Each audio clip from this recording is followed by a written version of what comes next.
And good news for homes in those areas. No structures were threatened. At least no occupied homes were lost.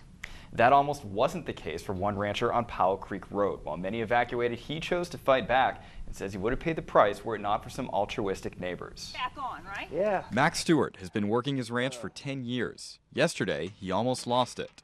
Darn near burned the house down. Darn near burned the barn down also.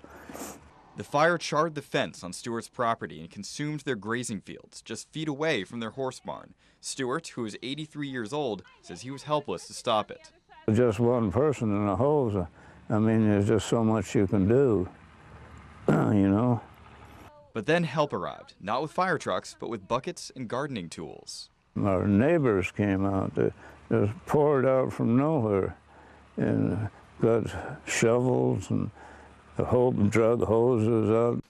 Kyle Fisher was one of those neighbors. He says when he and his grandfather had to evacuate their property, they decided to lend a hand to another instead. This place here, it would have went down, so we knew that we couldn't be here safe. Help somebody. They arrived in their red pickup truck, joined by another group of neighbors with a tank and a power hose. While they sprayed down the property, he and his grandfather worked for 3 or 4 hours with nothing but hand tools and coolers full of water. I ran around the house and turned on all the sprinklers and grabbed the hose and just ran it through their yard and just did what I could. Stewart says were it not for that, he could have lost everything. Well, I don't imagine the house would look like it is, and I don't imagine the barn would be standing.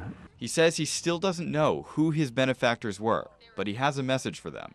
And I'd like to personally meet you someday and thank you in person. Fire crews say the fire line is completed and the fire is within that line, but there are still some hot spots remaining. They say it's unlikely any other homes will be placed at risk while the fire is being contained.